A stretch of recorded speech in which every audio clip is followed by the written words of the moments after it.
다 같이 사로신경으로 신앙 고백하심으로 새벽 기도를 하나님께 드리시겠습니다. 나는 전능하신 아버지 하나님 천지의 창조주를 믿습니다.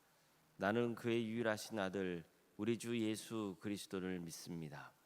그는 성령으로 잉태되어 동정녀 마리아에게서 나시고 본디오 빌라도에게 고난을 받아 십자가에 못 박혀 죽으시고 장사된 지 사흘 만에 죽은 자 가운데서 다시 살아나셨으며 하늘에 오르시어 전능하신 아버지 하나님 우편에 앉아 계시다가 거기로부터 살아있는 자와 죽은 자를 심판하러 오십니다.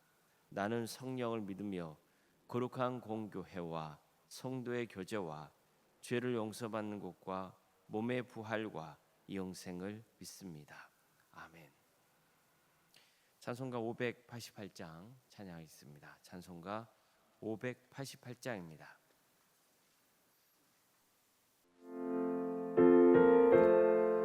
새를 보라 농사지 않으며 곡식 모아 곡간 안에 들인 것이 없어도 세상 주관하는 주님 새를 먹여주시니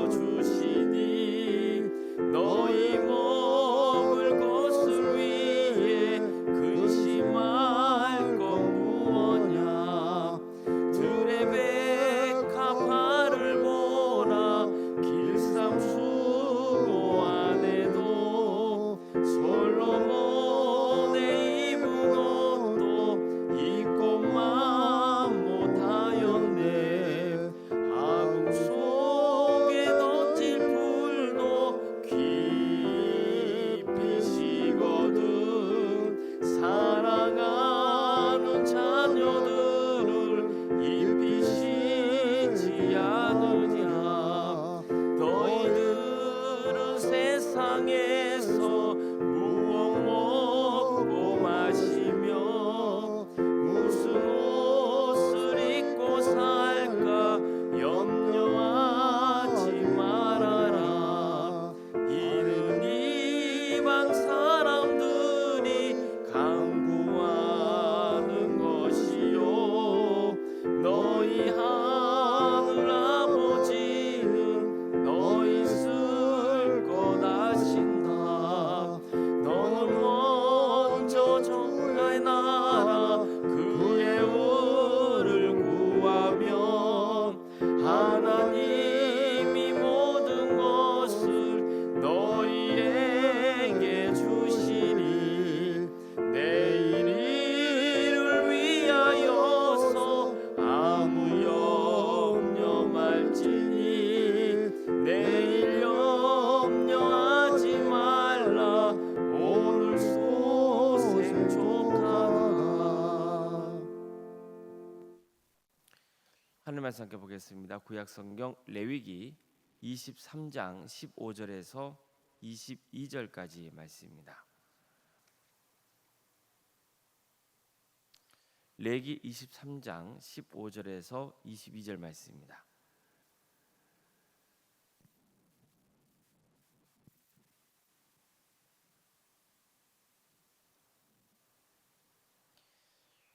레위기 23장 15절에서 22절까지 말씀을 교독하시겠습니다. 안식이 이튿날 곧 너희가 요제로 곡식단을 가져온 날부터 세어서 7 안식일의 수요를 채우고 7 안식일 이튿날까지 합하여 50일을 계수하여 새 소제를 여호와께 드리되 너희의 초소에서 10분의 2 에바로 만든 떡 2개를 가져다가 흔들지니 이는 고운 가루에 누룩을 넣어서 구운 것이요 이는 첫 요제로 여호와께 드리는 것이며 너희는 또 이 떡과 함께 1년 된 흠없는 어린 양 7마리와 어린 수소 1마리와 수탕 2마리를 드리되 이것들을 그 소제와 그 전 제물과 함께 여호와께 드려서 번제로 삼을지니 이는 화제라 여호와께 향기로운 냄새며 또 순염소 하나로 속죄제를 드리며 1년 된 어린 순양 2마리를 화목제물로 드릴 것이요 제사장은 그 첫 이삭의 떡과 함께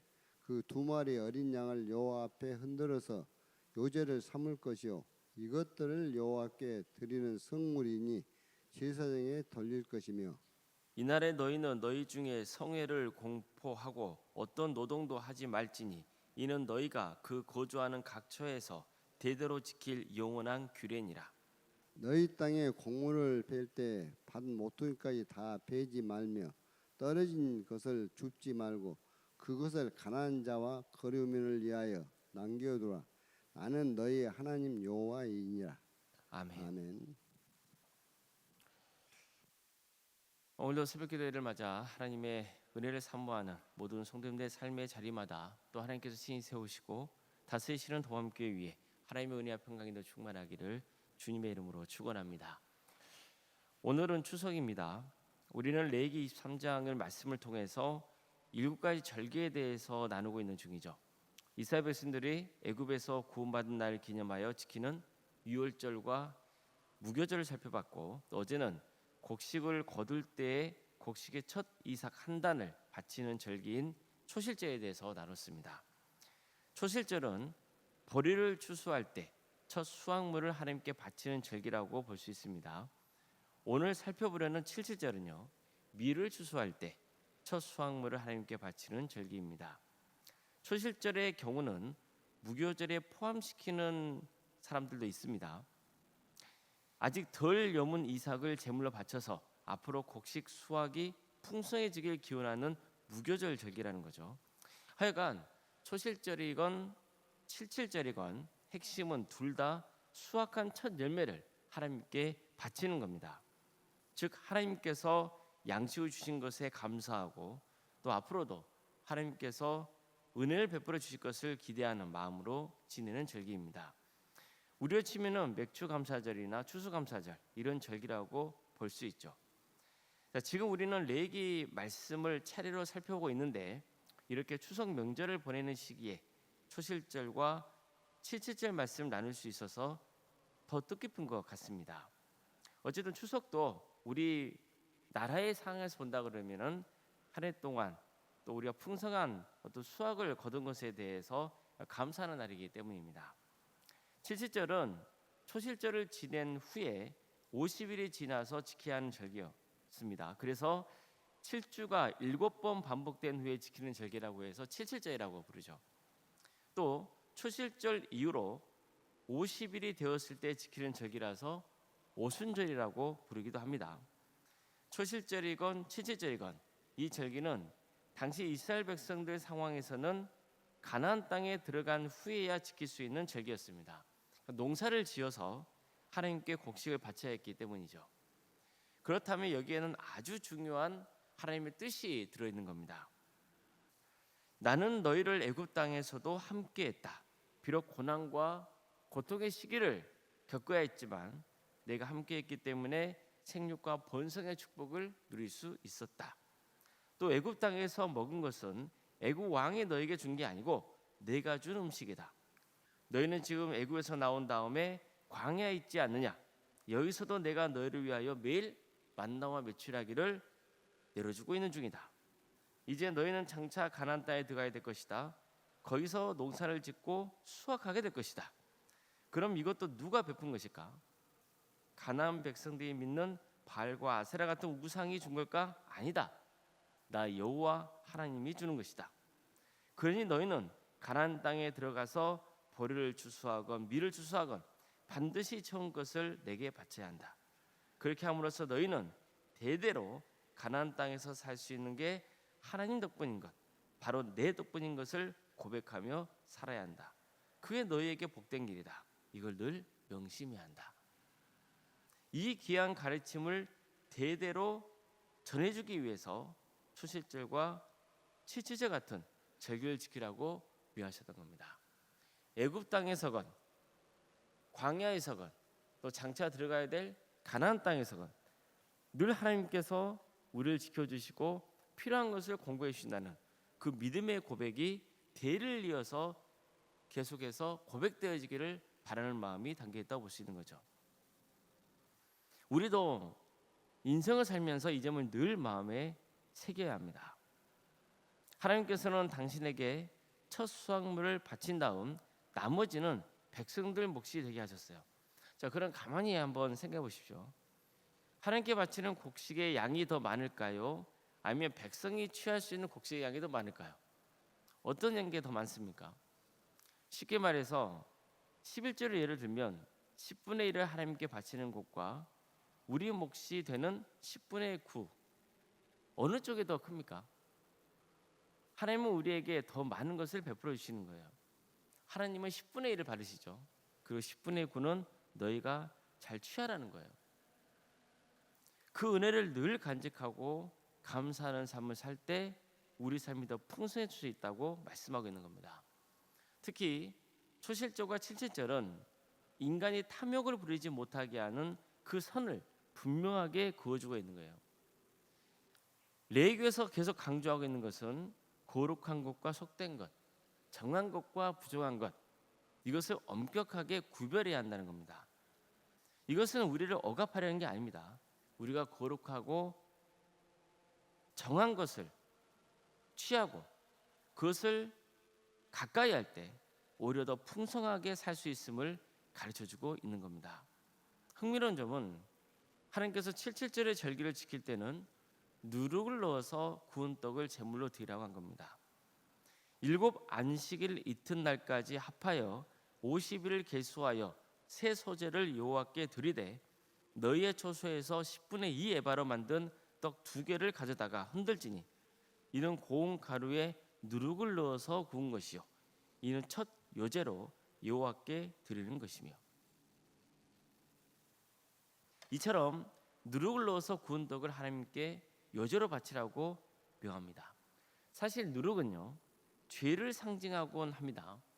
누룩은 음식을 발효시켜서 부풀리는 특성이 있습니다. 즉 원래 것을 변형시키는 성질이 있죠. 그래서 성경에서는 누룩을 주의 상징으로 여기곤 합니다. 하지만 여기서는 달라요. 오히려 누룩은 풍성하게 자라는 것을 상징하는 거예요. 예수님도 하나님 나라에 대해서 말씀하실 때 천국은 마치 누룩을 넣은 떡과 같다고 하지 않으셨습니까? 처음에는 아주 작아요. 그렇지만 시간이 되면은 그 누룩 때문에 떡이 부풀어서 커지듯이 하나님의 나라도 장차 크게 확장될 것이라고 말씀하고 있는 겁니다. 이때로 누룩은 긍정적인 의미로 쓰인 거예요. 마찬가지로 7절에 바치는 떡에 누룩을 넣게 하신 것도 누룩을 긍정적인 상징으로 표현하고 있는 겁니다. 하나님은 이스라엘 백성들이 가나안 땅에 들어가서 농사를 짓고 또 하나님께 첫 열매를 바친다면 장차 그들에게 지금보다 더 큰 풍성한 축복의 은혜를 부어주겠다고 약속하신 거예요. 그러니까 이처럼 하나님이 베푸신 은혜가 우리의 삶을 풍성하게 하는 겁니다. 그래서 하나님께 감사하는 마음을 바치는 것은 결코 손해가 아닌 겁니다. 하나님은 자신이 받은 은혜를 다른 사람들에게도 흘러가기를 바라십니다. 너희 땅의 곡물을 벨 때에 밭 모퉁이까지 다 베지 말며 떨어진 것을 줍지 말고 그것을 가난한 자와 거르민을 위하여 남겨두라. 나는 너희 하나님 여호와이니라. 이 말씀은 이미 레위기 19장에서 가르쳐주고 있습니다.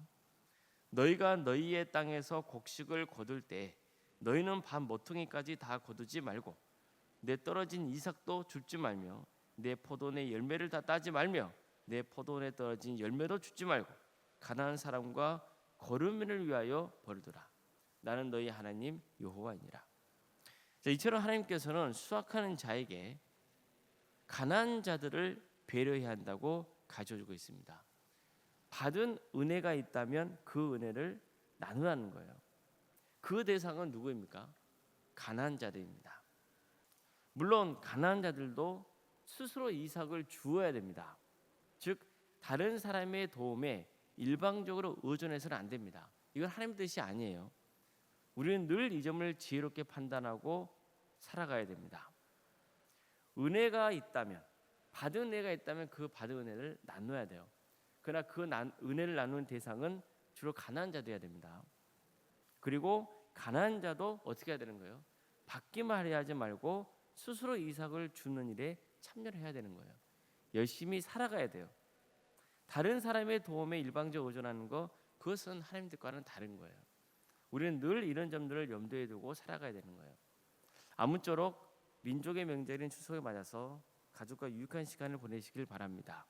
또 무엇보다도 하나님이 베푸신 그 은혜에 감사하고, 또 앞으로도 하나님이 풍성하게 채워줄 것으로 믿고 하나님의 것을 하나님께 드릴 수 있는 복된 성도님들이 다 되시기를 주님의 이름으로 축복합니다. 기도하시겠습니다.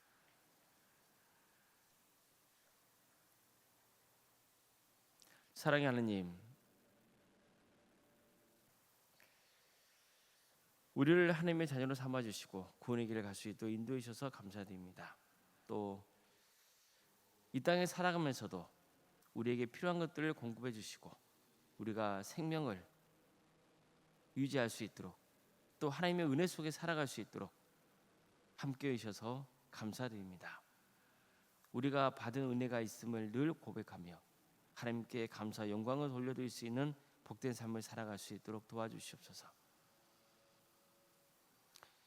나에게 주어진 것이 내 것이 아님을 늘 고백하며 하나님의 영광을 위해서 사용할 수 있도록 인도해 주시고, 또 하나님의 것을 하나님께 바칠 수 있는 믿음을 허락하여 주시옵소서. 늘 하나님과 동행하며 하나님의 뜻을 구하게 하여 주시고, 탐욕을 부리지 않고 주신 것에 감사하고 살아갈 수 있도록 인도하여 주시옵소서. 우리 도함교를 세워주시고 지금까지 함께해 주신 데 감사를 드립니다. 하나님의 은혜 속에 우리 도함교회가 주님 안에서 하나 되게 하여 주시고, 악한 사탄의 권세가 틈타지 않도록 지켜주시며, 우리 성도들의 신앙이 잘 자라고 성숙해져서 하나님께 영광 돌리고 또 선교하는 공동체로 든든히 세워져가는 역사가 있게 하여 주시옵소서. 우리 성도들의 가정을 지켜주시고 보호하여 주시옵소서. 유치원 질병 가운데 또 정신의 고통 가운데 어려움에 처해 있는 성도들의 가정이 있습니다. 또 여러 모양으로 형편 가운데 어려움에 처해 있는 성도들이 있다면 주님께서 도와주시고 가장 좋은 길로 인도하여 주시옵소서.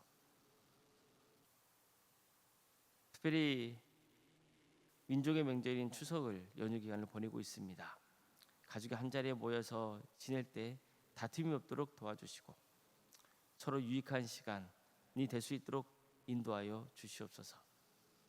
우리 성도들이 먼저 모범을 보일 수 있도록 도와주셔서 덕을 끼치게 하여 주시고, 그래서 하나님의 은혜와 평강이 모인 그 자리에 있게 하여 주시옵소서. 사랑의 주님, 학업으로 직장으로 또 군복무로 여러 형편 가운데 해외에 나가 있는 성도들이 있사오니 주님께서 그들이 어디에 머물러 있건 하나님의 영광을 위해서 살아갈 수 있도록 도와주시고 그들의 필요를 채워주시며 안전을 지켜주시옵소서. 또 장애 인태를 바라는 가정이 있고 출산을 앞둔 가정도 있습니다.